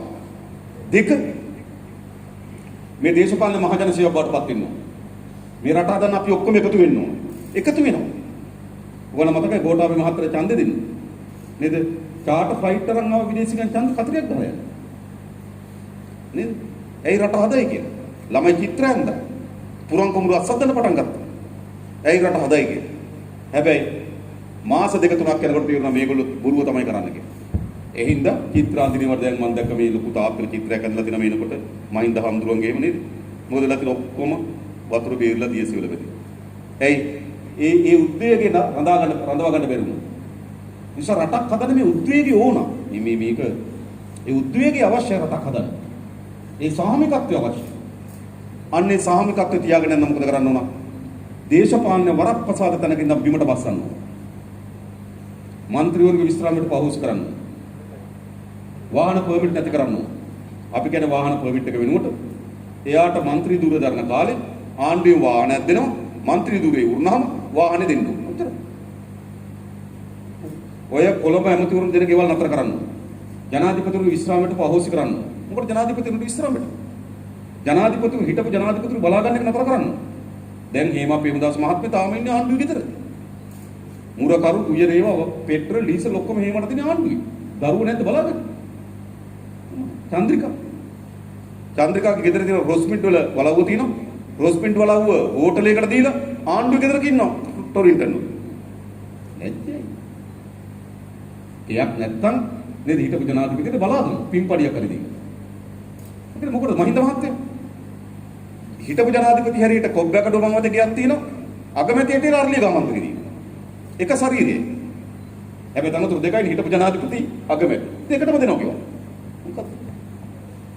ඉතින් ජනතාව කැප කරන්නේ නේද? තරුණ චිත්‍ර අඳින්නේ නෑ මේ ඔක්කොම ඉදලා වුණාම එනිසා මේ හෝටල් මේ ගෙවල් අර ඇමතිවරුන්ගේ ගෙවල් තියෙන ඕගොල්ලෝ බැලුවොත් සිරිමාව බණ්ඩාරනායක ඉස්කෝලේ තියෙන ඔය මේ තුම්මුල්ලේ පැත්තේ හරිද අක්කරයක විතර ඉඩම් වල ගෙවල් තියෙන. ඉතාමත් හොඳ නිසංස්කල ලොකු ගස් ඇතුලේ හරිද ගෙවල් තියෙනවා ඇමතිවරුන්ගේ. ඔය ගෙවල් ඔක්කොම පවරගෙන හදන්න ඕන සංචාරක ව්‍යාපාරයට. ලෝකින ධනවත් කෝටිපතියන් ගෙනල්ලා නතර කරන්න පුළුවන් මාසෙකට ගෙවල්. රට වටේ තියෙන හැම ජනාධිපතිවරයා ගෙවල් ඔක්කොම සංචාරකයන්ගේ මැදස්තන් බවට පත් කරන්න ඕන. ඒතර අන්න පුරවැසියන් ඉදිරිය මොකද්ද? හරි මේ ආණ්ඩුව රට හදන්න ඇවිල්ලා තියෙන්නේ. කැප කරන්න ඇවිල්ලා තියෙන්නේ. අපිත් මොනවා හරි කරන්න. ව්‍යාපාරික ඔබට හිතෙන්නේ නැද්ද? අපිත් මොකක් හරි කරන්න මේ රට වෙන්නේ. ඇයි නායකත්ව රට හදන්න ලෑස්ති කියන පණිවිඩය. ඒක න ආර්ථික වැඩ පිළිවෙල පස්සකින් තිබ්බත් මේ දෙක අත්‍යවශ්‍යයි. අදූෂිත දේශපාලනයක් වරප්‍රසාදලත් මේ කියන අදූෂිත දේශපාලනයක් වරප්‍රසාදල දේශපාලනේ මහජනසේව බඩපත් කරන්න බිමට පස්සන්න ඕන. අද දැන් අපි අවුරුදු 21ක් පාර්ලිමේන්තුවේ අපි එක පොලිස් නිලධාරියෙක් කරන්නේ මේ අවුරුදු 21කට. ඇමතිවරයෙක් හිටියද එක පොලිස් නිලධාරියෙක් කරගෙන නේ. මොකටද? දොර අරින්න, බෑග් එක උස්සන්න, නෝනාගේ තනියට යන්න. මේ මම දැක්ක වාර්තාවක් තිබුණේ විරුද්ධ ලංකාදීපේ පොලිසිය ඉන්න 84000 43000ක් ඉන්නේ ප්‍රභූ ආරක්ෂක සේවයේ. දැනුත් ඔය වජිරාභය වරදට ආණ්ඩුවෙන් ආරක්ෂාව දීලා තියෙනවා. සාගල රත්නායකට ආණ්ඩුවෙන් ආරක්ෂාව දීලා තියෙනවා. මට දැන් එනකොට කිව්වා සමහර හාමුදුරුවෝ වහන්සේලාට පොලිසියෙන් දීලා. මට ඇල්ලේ හාමුදුරුවෝ කතා කරලා කිව්වා. ඉතින් මේ වෙලාවදී තේරුම් මේ කීවි. ඒ නිසා මේ වරප්‍රසාදලත් එක නැති කරන්න. එතකොට පුරවැසියට දැනෙනවා අපි වගේම මිනිස්සු ටික. අපි වගේම උනන්දුවක් තියෙන මේ රට හදන්න. අන්න එතකොට මේ රට හදන්න ස්වාමිකත්වය. ඊළඟ ආර්ථික වැඩ පිළිවෙල. ඒක වැදගත්. දැන් තියෙන ප්‍රධාන ප්‍රශ්නේ මොකක්ද? ඩොලර් නැහැ. හරිද? ඒකෙන් අපිට අරන් තියෙන ණයවලට අවුරුද්දකට ඩොලර් කෝටි 650ක් වුණා ණය වාරිකය ගෙවන්න. ඩොලර් කෝටි 650ක්. හොඳේ ඩොලර් බිලියන 6.5. හම්බන්තොට වරාය හදන්න ගිය ඩොලර් බිලියන 1.1යි. පෝට් සිටි එකේ ඩොලර් බිලියන 1.3යි. ඒකත් අපි ණයක් ගත්ත නෙමෙයි ඒගොල්ලෝ හැදුවා. නොරොච්චොල බලාගාරයට ගිය ඩොලර් බිලියන 0.9යි. මත්තල ගුවන්තොටුපොළ ගියේ ඩොලර් බිලියන 343යි. ඩොලර් බිලියන 0.3යි. අපේ අවුරුද්දක ණය වාරිකය ඩොලර් බිලියන 6.5යි. ඒ කියන්නේ නොරොච්චොල බලාගාරේ හයිවේ එකක් පෝට් සිටිය හම්බන්තොට වරාය ගුවන්තොටුපොළ ඊටත් වඩා වැඩි අපේ අවුරුද්දක ණය වාරිකය. හිතා ගන්න පුළුවන්. හරිද? ඊට වඩා ලොකුයි අපේ ණය වාරිකය. ඩොලර් බිලියන 6.5ක ණය වාරිකයක් තියෙනවා. අවුරුද්දක. අපේ ආනයන අපනයන පරතරේ අපිට පිටරටින් බහන්න ගියන ආසන්න වශයෙන් වෙනවා ඩොලර් බිලියන 20ක් ඩොලර් කෝටි 2000ක්. අපිට පිටරට බඩු විකුණලා උඩරම හම්බුවේ ඩොලර් බිලියන 12 ඩොලර් කෝටි 1200ක්. මේ ඩොලර් කෝටි 800ක් මන්දි අපිට බහන්න ගියේ. ඩොලර් මන්දි 1950 දී ඩොලර් මිලියන 50ක ඩොලර් මිලියන 5ක ඩොලර් මිලියන 5ක අතිරික්තයක් තිබුණා 1950 දී අපිට පිටරටින් බහන්න ගෙනල්ලා අපිට යවපු බහන්න වලින් ලැබෙන ඩොලර් ප්‍රමාණය අපිට ඩොලර් මිලියන 5ක් ඉතුරු වුණා. අද ඩොලර් කෝටි 800ක හිගයක් තියෙනවා. ඔන්න මේ පාලක රට ගෙනත් නැහැ. එහෙනම් අපිට බඩු ගේන්න ඩොලර් කෝටි 800ක් ඕන, ණය ගෙවන්න ඩොලර් කෝටි 650ක් ඕන, ඩොලර් කෝටි 1450ක් ඕන. ඉතින් මේ ඩොලර් කෝටි 1450 හොයාගන්න කොහොමද? ඔක ප්‍රශ්නයක් ආර්ථික. ලේසි නෑ. ඉතින් අපිට උපරිම විදේශගත ශ්‍රමිකයන්ගෙන් 7ක් තියෙනවා. 14 අමාර තව කෝටි 750ක් වුණා. දැන් මේ ඩොලර් කෝටි 750 හොයාගන්න විදියක් නෑ. ඉතින් මොකද කරන්නේ? අපේ වාහන ගේන එක නතර කරනවා, කහ ගේන එක නතර කරනවා, අමතර කොටස් ගේන එක නතර කරනවා, සුමුදු විලුම් ගේන එක නතර කරනවා. ඇයි ඩොලර් නේද? ණය වාරිකේ ගෙවාගන්න විදියකුත් නෑ. බහන්න ගේන්න විදියකුත් නෑ. වරාය කන්ටේනර් 1000ක් හිර වෙලා. බොරතෙල් ගේන්න විදියක් නෑ. සල්ලි ඩොලර් නෑ. පිරිපහදු වැහුවා. 1969 දැන් අවුරුදු 52ක් එක දිගට ක්‍රියාත්මක වුණු ගිනි දැල්ල නිව්වා. ඒ ඩොලර් නෑ. ඒ අපිට ඩොලර් කෝටි 800ක විතර හිගයක් තියෙනවා. බඩු ගේන්නයි ණය ගෙවන්න. එහෙනම් පළවෙනි ප්‍රශ්නේ ඔක බේරගන්නේ කොහොමද කියන්නේ? පළවෙනි එක තමයි අපි හෙට ආණ්ඩුවක් ගත්තත් මේ ණය වාරිකේ ගෙවන්න බෑ දෙන්න. එහෙනම් මොකද කරන්න ඕන? මේ ණය දීපු ආයතන අපි ගිල මුණ ගැහෙන්න ඕන. මත්තල ගුවන්තොටුපළ හදන්න ණය දීපු අය මුණ ගැහෙන්න ඕන කියනවා. හම්බන්තොට වරාය හදන්න ඕගොල්ලෝ දන්නවද? හම්බන්තොට වරාය හැදුවේ චයිනා හාබර් සමාගම. ඩොලර් බිලියන 1.1යි. ඒ කියන්නේ ඩොලර් බිලියන 1100යි වරාය හදන්න. චයිනා හාබර් සමාගම මේ ගණ්ඩ ගියා. කීයද? මිලියන 700ට. හදන්න කියා. ඒගොල්ලෝම හදන්න ගත්ත මිලියන 1100යි. ඒගොල්ලෝ හදන්න ගත්ත මිලියන 1100ක් ඉස්සලම දැන් චයිනා මර්චන්ට් එකෙන් දුන්නේ. චයිනා මර්චන්ට් එකට දෙන්න කලින් චයිනා හාබර් එකත් එක්ක කතා බහ ගියා. චයිනා හාබර් එක මේක ඇස්තමේන්තු කරේ මිලියන 700. ඒ හදපු සමාගම කීයක් ගත්තද අපි? 1100. මිනිහා කියන 1100ක් හදන්න ගත්ත එක ඇත්ත. හැබැයි මේක වටින්නේ 700යි. දැන් තමුන්නාන්සලා ගේ හදන්න බාස් නේද? ලක්ෂ 10ක් ගන්න. බාස්ලා ගේ ගන්න කෙනෙකුට ලක්ෂ 7යි කියන්නේ. ඉතින් මාර්කට් බාස් අමාරන් ලක්ෂ 10ක්. මම මේ කියන්න හදන්නේ තමුන්නාන්සලාට. ඒවා තමයි ආනුදුගේ ගලාගෙන ඉපු ධනෙ. ගෙවල් වලට ගලාගෙන ඉපු ධනෙ. එතකොට එහෙනම් මේ වගේ ප්‍රශ්නයක් තියෙන මේ ව්‍යාපෘති වල.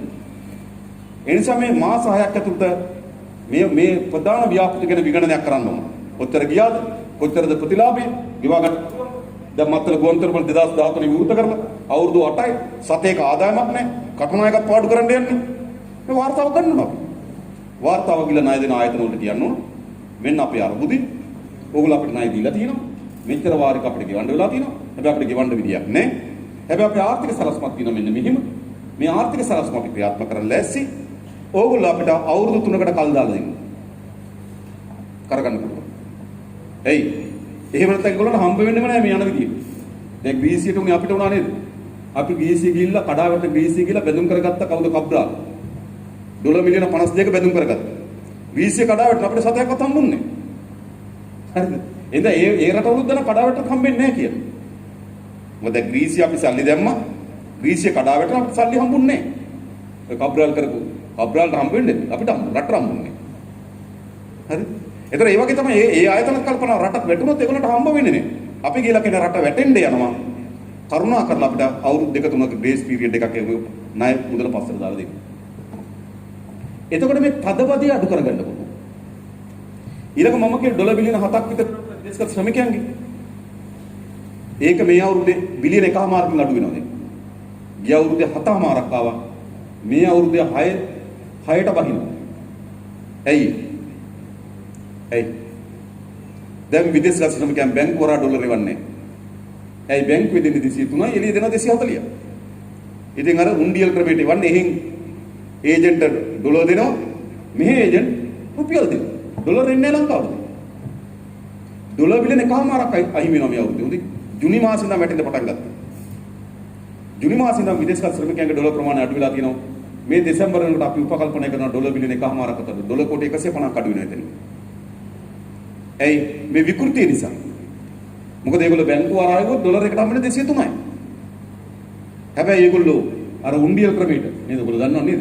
එළියෙන් එව්වොත් ඒගොල්ලන්ට හම්බ වෙනවා ඩොලර් එන්නේ නැහැ. ඉතාලියේ රෝමේ ඉන්න ඒජන්ට් යුරෝ දෙනවා. ඒගොල්ලන්ගේ මෙහි ඒජන්ට් ගෙදර ගිහලා රුපියල් දෙනවා. 240. අපිට ඩොලර් නම් 240 ලාභයි. දැන් බැංකු පද්ධතිය හරහා ඩොලර් එන්නේ. ඒ නිසා බිලියන එකමාරක් අහිමි වෙලා තියෙනවා. අපි නැවත මේක එකතු කරගන්න try කරමු. එකතු කරගන්න විතරක් නෙවෙයි ඒගොල්ලන් අපි ඉල්ලන්න ඕන ටික වැඩි ඩොලර් එවන්න ලංකාවට කියලා. ලෝකේ ඉන්න ප්‍රධාන කණ්ඩායම් ශ්‍රී ලාංකිකයෝ ඉන්න ධනවත්තු ඉන්නවා. ශ්‍රී ලාංකික ව්‍යාපාරිකයෝ ඉන්න ලෝකෙින්ද ලොකු ව්‍යාපාරිකයෝ ඉන්නවා. ඒ කියන්නේ ජපානය වගේ ගත්තොත් ඔය අප්‍රිකානු රටවල් වලට වාහන යවන ලංකාවේ. අපි පුළුත් හිටිය නේද? ඔව්. නේද? මට මතක නේද? ඔය ජපානය වගේ රටවල් වල ප්‍රධාන ඔය වාහන කර්මාන්තෙමින් අපේ අප්‍රිකානු රටවල් වලට විශාල ඒගොල්ලෝ විශාල ධනෙ තියෙනවා. ඕස්ට්‍රේලියාව කැනඩාව අර මේ විශාල ධනවත් ඉන්නවා. ඒගොල්ලන්ට කියන්නද මේ ඉඩම් ගන්න, මේ ආයෝජනය කරන්න, මේගොල්ලෝ බිස්නස් එකක් කරන්න ඉන්න. ඩොලර් ගේන්න මම හිතන්නේ කෙටි කාලයකට අපිට එතනින් ඩොලර් බිලියන 2ක් 3ක් හොයාගන්න පුළුවන්. ඔය තෙල් ටික ගේන්න, කිරිපිටි ටික ගේන්න, ගෑස් ටික ගේන්න. මං කියන්නේ ඒක ලොකු උත්තරයක් නෙවෙයි. හැබැයි මේ අර්බුදයේ කෙටි කාලයකට අපිට සමනය කරගන්න පුළුවන් කියලා අපි හිතනවා. හැබැයි ඒගොල්ලෝ එවන්නේ ආණ්ඩුව විශ්වාස කරන ආණ්ඩුවක් හැදුණොත් විතරයි. නැත්තම් ඉවන්නේ නෑ. මට මේ ළඟදී හම්බුණා ඕස්ට්‍රේලියාවේ ව්‍යාපාරිකයෙක් ලංකාවේ ප්‍රධාන ව්‍යාපාරිකයෙක්. එයා මට කිව්වා එයා ලෝක රටවල් 4ක් එක්ක ව්‍යාපාර කරනවා කියලා. හරි. ඕස්ට්‍රේලියාව විශාල ව්‍යාපාරයක් හිමියු තියෙනවා. හැබැයි එයා ලංකාවට ඉන්නේ ව්‍යාපාර කරන්න. ඇයි? මං කැමතිරේ මන්ත්‍රීවරු පස්සේ යන්න. උගේ පුද්ගලික ලේකම්ලා පස්සේ යන්න. එන්නේ පිරිසිදු ව්‍යාපාරේ. පටන් ගන්න ඕන සම්බන්ධීකරණ ලේකම් මල්ලගෙන මොකක් හරි බිස්නස් එකක් කරනවා. ඊට පස්සේ කියලා ඇමති හම්බ වෙන්න. මොකද්ද මේ කොලෝකේ කොහෙද මේ ව්‍යාපාර කරන්නේ? එයා කිව්වා ඒ ඕස්ට්‍රේලියාව අවුරුදු 22ක් එයා බිස්නස් කරනවා. හැබැයි එයා දන්නේ නැහැ කිව්වා තමන්ගේ ප්‍රාන්තේ മന്ത്രി කවුද කියලා. മന്ത്രിගේ නම දන්නේ නැහැ. හැබැයි එයා බිස්නස් කරනවා. අපේ කොහොමද? කොහොමද බිස්නස් කරන්නේ? ඒ නිසා අපි මේක ව්‍යාපාර ලෝකේ මේ දේශපාලනෙන් ගලවන්න ඕන. අද ව්‍යාපාර ලෝකෙට වෙලා තියෙන දේ තමයි මොකද? දැන් සමහර ව්‍යාපාරිකයෝ බයයි. අපිට කියන ගොඩක් අය. සහෝදරය, අපි ඔයගොල්ලන්ට කැමති. අපිට එළියට එන්න බෑ. අපි බිස්නස් කරනවානේ. එයි. නේද බිස්නස් කරනවා නම් ඒගොල්ලන්ට වගේ ඉන්න ඕන. නැත්තම් ගහනවා. වට්ටනවා. හරිද? ලෝකෙ කොහෙද එහෙම තියෙන්නේ? ඒ නිසා අන්නේ ඒ ව්‍යාපාරික ලෝකේ අපි හැදුවොත් ඔය ඉන්න විදේශගත ශ්‍රමිකයන්, විදේශගත ශ්‍රී ලාංකිකයන් මේ ඩොලර් අරගෙන ඉන්නවා. ඒකම මම හිතන්නේ අපිට කෙටි කාලයකට ඒක තල්ලු කරගන්න. හැබැයි දිගු කාලීන ආර්ථික සලස්මක් වුණා. ඒකෙම යන්න බෑනේ. දිගු කාලීන ආර්ථික සලස්ම හදනකොට වැදගත් අපේ රටේ පිහිටීම මත ආර්ථිකය කොහොමද? දැන් ඕගොල්ලෝ ගන්න සිංගප්පූරු. සිංගප්පූරුව ඇවිල්ලා අපේ කොළඹ දිස්ත්‍රික්කේ සයිස් එක. සිංගප්පූරුව ඇවිල්ලා අපේ කොළඹ දිස්ත්‍රික්කේ. හරිද? ඒ සිංගප්පූරුව අයිනෙන් තමයි සේදමාවත තියෙන්නේ. ඒක විශාල නාවික ගමනාගමනයක් තියෙනවා. ඒතර විශාල නැව් ගමන් කරන මාර්ගයක පොඩි ඉඩම් කැලලක් තියෙනවා. ඕක නැත්නම් නිකන් නේද? හයි ලෙවල් පාර අයිනේ නිකන් ඔය නුගේගොඩ හරිය පර්චස් 10ක් තියෙනවා වගේ වැඩක්. විශාල වාහන යන තැනක පර්චස් 10ක් තියෙනවා. මොකද කරන්නේ? බතල හිටවනවා. එහෙනම් මඤ්ඤොක්ක හිටුන්නේ නැහැ. මොකද කරන්නේ? සුපර් මාකට් එකක් දානවා. දැන් සිංගප්පූරුවේ ලෝකෙ ලොකුම සුපර් මාකට් එකක් තියෙනවා. අර නාවික ගමනාගමන මාවත ගාව ඉඩම් කැලලක් තියෙනවා. සුපර් මාකට් එකක් දෙන්න. සුපර් මාකට් එකකට දිනු වෙන්න ඕන මොනවද? බඩු ගේන්න ඕන, පටවන්න ඕන. වරායක් ඕන හොඳ. ලෝකේ කාර්යක්ෂම වරාය හදුව සිංගප්පූරු වරාය. සුපර් මාකට් එකට වරායක්. ඊළඟ සුපර් මාකට් එකට හොඳ බැංකු පද්ධතියක් ඕන. සල්ලි එන්න ඕන යන්න ගනුදෙනු වෙන්න ඕන. සිංගප්පූරු ඩෙවලොප්මන්ට් බැංක් ලෝකේ කාර්යක්ෂම බැංකු පද්ධතිය. ඊළඟ මිනිස්සු එන්න ඕන බඩු ගෙනියන්න, බඩු පටවන්න. බඩු ගෙනියන්න මිනිස්සු එන්න ඕන. එහෙනම් එයාලයින් එකක් හදුවා සිංගප්පූරු එයාලයින්. ලෝකේ කාර්යක්ෂම ගුවන් සේවය. එහෙනම් ඒගොල්ලෝ යටිතන පාසල දිනු කරේ වරාය, බැංකු, ගුවන් සේවය මොකටද? සුපර් මාකට් එකක් කරන්න. දැන් අපේ පාලකයෝ කියලා අපි සිංගප්පූරුව කරන්න බෑ. සිංගප්පූරුවක් විය හැකි සිංගප්පූරුවට විතරයි. මැලේසියාවක් විය හැකි මැලේසියාවට විතරයි. අපිට සිංගප්පූරුවක් වෙන්න බෑ. වෙන්න ඕනෙත් නෑ. සිංගප්පූරුව කියන්නේ කිසිවක් නිෂ්පාදනය නොකරන රටක්. ලෝකේ තියෙන බඩු ගෙනල්ලා විකුණන තැන. Super market. හරි අපේ රටේ සුපර් මාකට් එකක් කරන්න බෑ.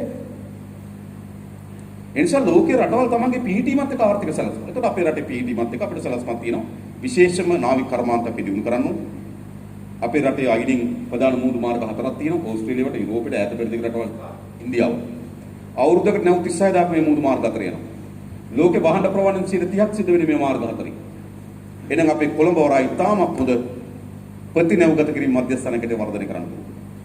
ඒ වගේම හොඳ නාවික සෙන්ටර් එකක් දාන්න. මොකද නාවික සේවා මධ්‍යස්ථානයක් දාන්න. දැන් ඔයගොල්ලෝ වාහන ගොඩාක් යන තැනක සර්විස් සෙන්ටර් එකක් දානවා නේද? ඒ වගේ අපි හම්බන්තොට වරාය නැව් සර්විස් සෙන්ටර් එකක් කරන්න ඕනේ. දෙවිතෙල් මාරු කරන්න, එන්ජින් රිපෙයාර් කරන්න, නැවක් ගිලුණු බේරගන්න, හොඳම තාක්ෂණයේ හොඳම පුහුණු කරුවන් අපි හදන්න තිබුණා හම්බන්තොට වරාය. අධිවේගී මාර්ගයකට වියදම් කරපු සල්ලි වියදම් කරලා අපි යොක් කරනවා. අපි උපයා ගන්න ඩොලර් වලින් ඔක්කොම බිස්නස්. ඔක්කොම ඩොලර් වලින්. අපිට අපි උපයා ගන්න දණෙන් ওই වගේ අධිවේගී මාර්ග පහක් හදන්න තිබුණා. ඔය සල්ලි ටික අපි හම්බන්තොට වරායනේ අපි විතර කරන් දෙමු. බඩු බාන්න බෑ උතන. හරිද? උතන අපි මොකද? සේවා මධ්‍යස්ථානයි. සර්විස් සෙන්ටර් එකක්. නැව්වලට. හරිද? ඒ ඔය සල්ලි වියදම් කරලා අපි ඒක කරා නම් අද අපිට රටේ ඩොලර් පුදියක් ඉන්නේ. ඒ නිසා පිහිටීමක් තියෙනවා. ඊළඟ ස්වභාවික සම්පත්තිය, ඊළඟ මානව සම්පත්තිය, ඊළඟ ලෝක දේශපාලනය. ඒක සැලසුම් කරනවා. ඊළඟ කුස්කර්මාන්ත. මෙන්න මේ මත පදනම් වෙච්ච දිගු කාලන ආර්ථික සැලසුමක් ඕන. අපි හරියට පොර බැලුවොත් මම කියන්නේ ඇවිල්ලා පැයෙන් දෙකෙන් අවුරුද්දෙන් දෙකෙන් මේක කරන්න බෑ. අපි හරියට පොද බැලුවොත් අවුරුදු 4ක් 5ක් කරනකොට අපේ රට මේට වඩා හොඳ තැනකට ගිහින් පුළුවන්. මේ ණය බර මං කියන්නේ ආපුවට ණය ගෙවනවා කියලා. ආපුවට විකුණුව පවර ගන්නවා කියලා ඒව කරන්න බෑ. හැබැයි ක්‍රමානුකූලව අපේ ණය ගෙවෙමින් ආර්ථිකේ ක්‍රමානුකූලව ස්ථාවර කරගන්න සලස්මකට එන්න ඕන. අපි ආර්ථික වශයෙන් ශක්තිමත් භාවයකට ආපුවම ওই විකුණලා තියෙන දේවල් ගන්න පුළුවන්. අපි ආර්ථිකේ වැටිලා හරිද? අපි නිකන් දැනගා නේද? බඩ ගාගෙන යනවා කීනෙත් ණය ඉල්ලන්නේ. ඊට පස්සේ කියනවා අපි හම්බන්තොට වරාය ආපහු ගන්න කියලා. කොහෙද ගන්න? ගන්න දෙවි තව තියෙන ඒවා දෙන්න වෙලා තියෙන්නේ. ඒ නිසා ඔය ගමන යන්න බෑ. ඔය ගමන තව දින එක තමයි. දැන් බැසිල් ඉන්දියාවේ කියලා මම දන්න තෙල් ටැංකි සංකේත දෙන්න එකක් වෙලා ඉන්නේ. මොකද තෙල් ගේන ඩොලර් මිලියන 500ක් ඉල්ලන්න ගියේ. ඩොලර් මිලියන 500 දුන්නේ නැත්නම් මේ මාර්තුන් තෙල් ගේන සල්ලිනේ. දැන්ට පෙබරවාරි මැද වෙනකන් තෙල් ඇති. හරිද? ඔය ඩොලර් මිලියන 500 වල තෙල් ගේන මාර්තුන්. හරිද? ඉතින් ඕක ඉල්ලනවා. ඒක ඉල්ලුවම ඉන්දියාවෙන් තෙල් ටැංකි ටික දීපන්. චීනෙට ගියා සල්ලි ඉල්ලන්න. චීනෙ කිව්ව ඔයගොල්ලෝ දන්න කොළඹ වරායි. කොළඹ වරාය ඇතුලේ අක්කර 14ක් දුන්නා චීනෙට. මොකද්ද? ලොජිස්ටික් කම්පැනි එකක් හදන්න. සේවා සපයන්න. ඒක දැන් වරාය අධිකාරියෙන් කරන්නේ. අවුරුද්දට ඩොලර් රුපියල් බිලියන 5ක් රුපියල් කෝටි 500ක් ලාභයි ලොජිස්ටික් කොළඹ වරායි. දැන් ඒක දැන් දෙනවා චීන CICT සමාගම. හරිද? අක්කර 13ක් ඉඩන් දුන්නා. ඇයි අර ණය ගන්න නම් ඒවා දින්නු. ඒ නිසා ඔය ගම මාවතේ විකුණන එක බේර ගන්නත් බෑ. ඔය ගමන් මාවතේ රටේ ශූරභාවය රැක ගන්නත් බෑ. ඒක කරන්න පුළුවන් වෙන්නේ ආර්ථික වශයෙන් ශක්තිමත් වුණොත් විතරයි. ඒ නිසා දිගු කාලන ආර්ථික සලස්මක්. හැබැයි ආර්ථික සලස්ම හදන්නේ කවුද? ආණ්ඩුව. ඒක ආර්ථික සලස්ම හදන්නේ ආණ්ඩුව. ආණ්ඩුව හදන ආර්ථික සලස්ම මොකද කරන්නේ? පෞද්ගලිකංශ එන්න ඕන. දැන් උදාහරණයකට ගත්තොත් මම ඕනට කියන දැන් ටයිල් ගේන එක නතර කරා. අපි නම් නතර කරන්න ඕන නෙවෙයි. අපේ රටේ ප්‍රධාන ටයිල් කර්මාන්ත තල තුනයි තියෙන්නේ. රොසෙල්, ලංකා, මැක් ටයිල්. රොසෙල් ලංකා දෙකම කියන්නේ එක සමාගම. ධම්මික පෙර. රොසෙල් ටයිල්, ලංකා ටයිල් කියන ධම්මික පෙර. ඊළඟට මැක් ටයිල් කුඩා ප්‍රමාණයක් කරන මුස්ලිම් ජාතිකයෙක් නේද? කුඩා ප්‍රමාණයක් කරන එකක් තියෙනවා කරා. ඒක දෙන්නේ කතේ තමයි මේක තියෙන්නේ. ඒතර අපි ටයිල් ගේන එක නතර කරා. මොකද මේ ටයිල් වලින් දුන්නේ? 7-8 ගුණයකින් උඩ ගියා. නේද? ඉහළ කියන්නේ මේ විශාල ප්‍රමාණයකින් ටයිල් බාත්රූම් කට්ටල ඉහළ ගියා. ඇයි? මොනොපොලි එකක් හැදුණා. ඒ විනායක ගාව නැහැ. ඒගොල්ලෝ ගාව විතරයි තියෙන්නේ. ඒතර ඒගොල්ලන්ට හිතු ගණන් කියන්න පුළුවන්. හැබැයි අපි කරන්නේ මොකද කරන්නේ? අපි නතර කරන්න කලින් තව 5 දිනක් විතර කැඳවලා. මොකද ටයිල් කර්මාන්ත එකනේ බිලියන 2ක් විතර යනවා. හරිද? තාක්ෂණේ දීලා. බැංකුවලින් නව යෝජනා ක්‍රමයක් හදනවා. තව 5 දිනකට විතර පහසුකම් දීලා කියන ඕගොල්ලෝ ටයිල් කර්මාන්තෙට ඉන්න. අවුරුදු 2-3ක් දෙන්නම් ඕගොල්ලෝ ෆැක්ටරි හදාගන්න. හැබැයි අපි ඕගොල්ලන්ට සහතිකයක් දෙනවා අපි ටයිල් ගේන්නේ නැහැ කියලා. දැන් කවුරුත් ආයෝජනය කරන්න බයයි. ඇයි? ලබන අවුරුද්දේ ගේන එකෙන් කොමිස් එකක් આવුත් ගේන්න දෙනවා. එනිසා කවුරුත් එතන ආයෝජනය කරන්නේ නැහැ. හැබැයි අපි මේක නතර කරගන්න කරන්නේ තව ටයිල් කර්මාන්ත කරුවෝ 4-5 දෙනෙක් ලංකාවේ හදලා අර 3යි 8යි තරඟෙට දාලා පාරිභෝගික අඩවිලට ලැබෙන මොනොපොලියක බිඳිනවා. ඒකාධිකාරීත්වය බිඳිනවා. හැබැයි මේගොල්ලෝ හැදුවා අනිත් පැත්තට. ඒ නිසා අපේ සැලැස්ම තියෙන්නේ ඒක හදන්නේ ආණ්ඩුව. හැබැයි ඒකට දායක කරගන්නේ කවුද? ප්‍රයිවට් සෙක්ටර් එක. අපි හිතනවා මේ පුද්ගලිකයන් සමග කරපු ආර්ථිකමක් යන්න බෑ. හැබැයි ඒගොල්ලන්ට ආර්ථික සැලැස්මක් දෙන්න ඕන. මම අහන්නේ එකයි. මේ රත්නපුරේ ඉන්න වාණිජ්‍ය මණ්ඩලය ගෙනල්ලා අපේ රත්නපුරේ බිස්නස් ප්ලෑන් එක මෙහිමයි. රත්නපුරේ අපේ ආර්ථික සැලැස්ම මෙහෙම කියලා එක පාලකෙක් අපිට කියලා දෙනවා. කියලා දෙනවා. කවුරුත් කියලා නැහැ. ඕගොල්ලෝ මොකද? ඕගොල්ලෝ බිස්නස් කරන්න ඉවට. එහෙම නැත්නම් ඔය ගොඩාක් අය මම දන්නවා. සමාවෙන්න මේ කිව්වට. ගොඩක් අය ව්‍යාපාරයක් පටන් ගන්නි. සාමාන්‍ය ලෝකේ දැන් ව්‍යාපාර පටන් ගන්නේ දත්ත තොරතුරු දත්ත විශ්ලේෂණය හා පුරෝකතන.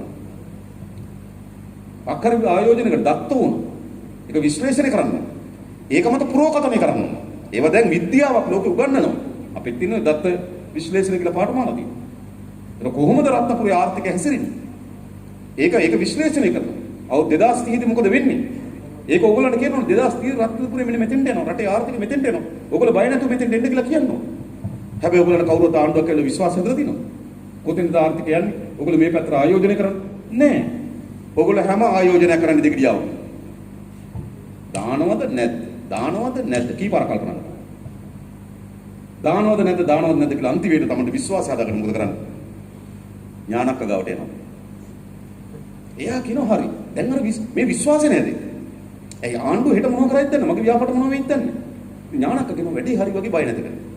නැත්තම් කතරගම යනවා. ඒක කතරගම වෙන එක වැරද්දක් නෙමෙයි. හැබැයි අපි කියන බාරයක් කියලා. මොකද මම වැඩි කරන්නේ නැහැ. මට විශ්වාසය නේද? විශ්වාසය ඉල්ලන දෙවියන්ගේ.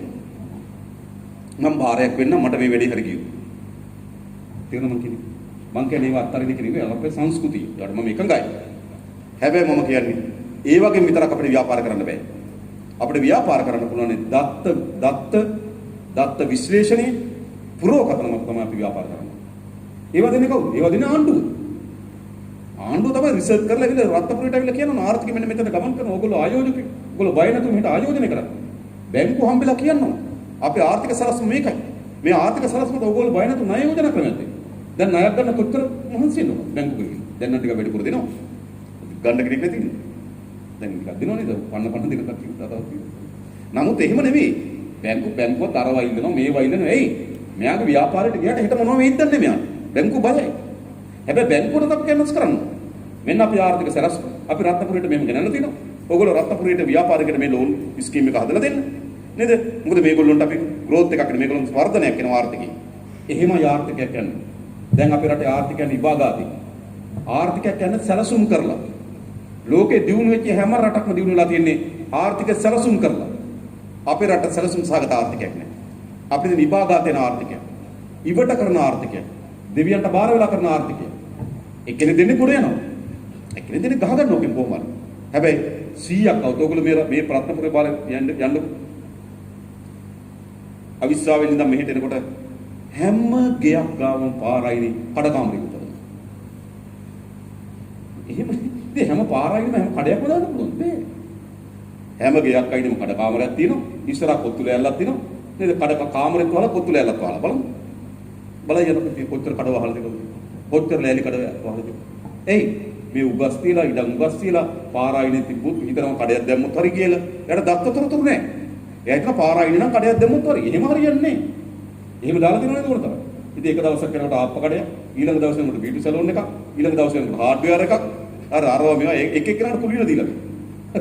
දීලා අන්තිමට මොකද කරන්නේ? නේද?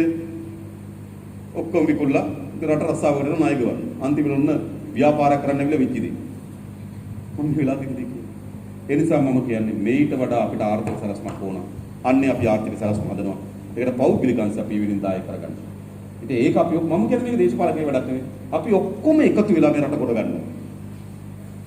අපි ඔක්කොම එකතු වෙලා මේ පරිවර්තනය කරන්න ඕන. ඉතින් මම අවසන් වශයෙන් කියන දැන් අපේ කාලය හරි. අපි එක ගුණේ 10යි 16 නේද? හරිද? එහෙනම් අපිට අවසන් කරගන්න පුළුවන්. අන්තිම වශයෙන් කියනවා මම මෙච්චරයි. බොහෝ අය අපිට කියනවා බොහෝ අය අපි දන්නවා අහලා තියෙනවා මොකද්ද? අපිට දේශපාලනේ වැඩක් නෙවෙයි. අපි හම්බ කරොත් අපි කයි. ඔය කවුරු ආවත් එකයි. කියනකොට නම් ඔක්කොම ඔහොම තමයි. දැනුත් හිතනවද දන්නේ? හරිද? හැබැයි මතක තියාගන්න. මේ දේශපාලනේ මේ විනාශයටපත් කරේ දේශපාලන. මේ විනාශයටපත් කරේ අපේ රට මේ විනාශෙට ගෙනාවේ දේශපාලනේ. එහෙනම් මේ රට ගොඩ ගන්නක් තියෙන මොකක්ද? වැටුනේ ලින් කටින් නම් ගොඩේට දිනේ ලින් කටින්. මේක ස්වභාවික විපතක් නෙවෙයි. මේ ගම් වතුර සුනාමි මේ මොකද කඳු කඩා වැටිලා නේද? විශාල ගිනි කඳු පුපුරලා ස්වභාවික විපතක් නෙවෙයි මේ. මේ පාලකයන් විසින් අපිට දේශපාලන විසින් ඇති කරලද විපතක්. එහෙනම් මේකට උත්තරේ තියෙන්නේ දේශපාලනය.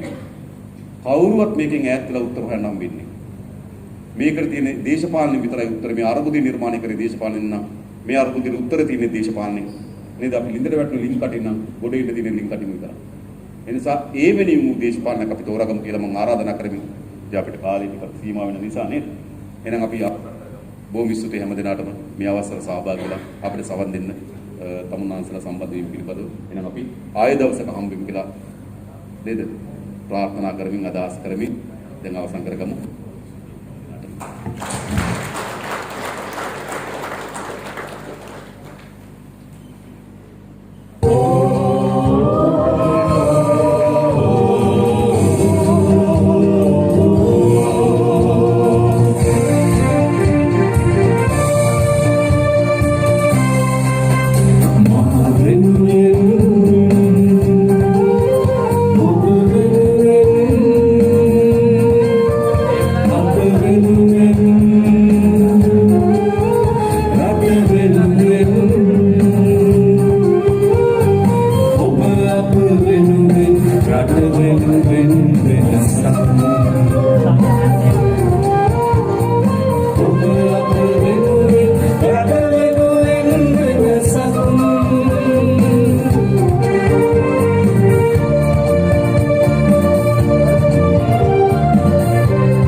Up with